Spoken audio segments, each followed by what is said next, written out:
Hello bachchon, let's read the question. So the question over here says replication was allowed to take place in presence of radioactive deoxyribonucleotide precursors in E. coli that was mutant for DNA ligase. ठीक है, newly synthesized radioactive DNA was purified and strands were separated by denaturation. These were centrifuged using density gradient centrifugation. Which of the following would be correct result? देखिए, यहाँ पे पूरा experiment हमें खुद करके देखना पड़ेगा। क्या बोल रहे हैं कि हमने इकोलाई को ग्रो करने दिया एक ऐसे मीडियम में जहाँ पर रेडियो एक्टिव डीऑक्सी राइबोन्यूक्लियोटाइड्स थे। ठीक है, इनसे ही मिलके डीएनए बना होगा आगे चल के, और ये जो इकोलाई है ये म्यूटेंट है डीएनए लाइगेज के लिए। ओके, तो ये क्या कह रहे हैं कि पहले इन्होंने एक ऐसा डीएनए लिया जिसमें रेडियो एक्टिविटी है। अब मान लीजिए वो रेडियो एक्टिविटी हमारी नाइट्रोजन की वजह से हो रही है।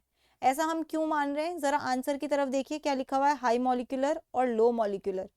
ऐसा तो हमने नाइट्रोजन के केस में देखा हुआ है ना कि एक हाई मॉलिक्यूलर वेट का होता है, एक लो मॉलिक्यूलर वेट का होता है। इसलिए हम ऐसा मान रहे हैं कि यहाँ पर ये पहले N15 और N15 था। ओके, बाद में क्या हुआ? बाद में हुआ ये कि हमने इसको एक ऐसे मीडियम में रख दिया जहां पर सिर्फ N14 था। अब ये दो स्ट्रैंड्स क्या करेंगे? ये दो स्ट्रैंड्स अलग हो जाएंगे, हो गए अलग। अब इन दो स्ट्रैंड्स ने क्या किया? एक नया स्ट्रैंड बनाया, बट उस स्ट्रैंड को हम N14 बोलेंगे। क्यों? क्योंकि उस स्ट्रैंड में तो N14 ही आया होगा। ओके, और वो ब्लैक वाला जो हमारे पुराने वाले का था वो था N15। अब धीरे धीरे ये इसी मीडियम में ग्रो कर रहे हैं जो N14 वाला है। ठीक है, फिर से N14 वाले में ही ग्रो कर रहे हैं। अब क्या होगा? फिर से दोनों स्ट्रैंड अलग हो जाएंगे, नया डीएनए का मॉलिक्यूल बनेगा। राइट, तो N14 का नंबर तो बढ़ता रहेगा। राइट, N14 का नंबर बढ़ता रहेगा और N15 का नंबर कांस्टेंट रहेगा, ये बढ़ नहीं रहा है। इस तरीके से आपको डीएनए के फ्रैगमेंट्स मिलेंगे।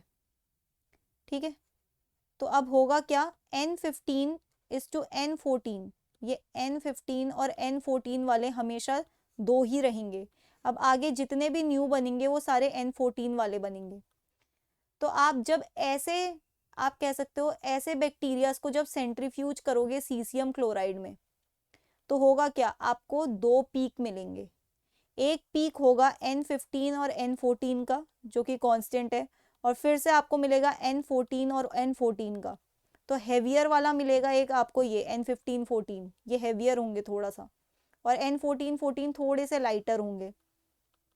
ठीक है, तो ये दो पीक्स मिलेंगे। और कोई पॉसिबिलिटी है क्या N15 N15 बन सकता है? अब नहीं बन सकता N15 N15। राइट, तो अब आपको दो ही पीक्स मिलेंगे। तो क्या आंसर होगा? ए। देखो, रेडियो एक्टिविटी दो जगह पे मिलेगी, एक तो यहाँ पर और एक यहाँ पर। दो पीक्स इसीलिए बन रहे हैं क्योंकि आपकी दो ही पॉसिबिलिटी हो रही है यहाँ पर।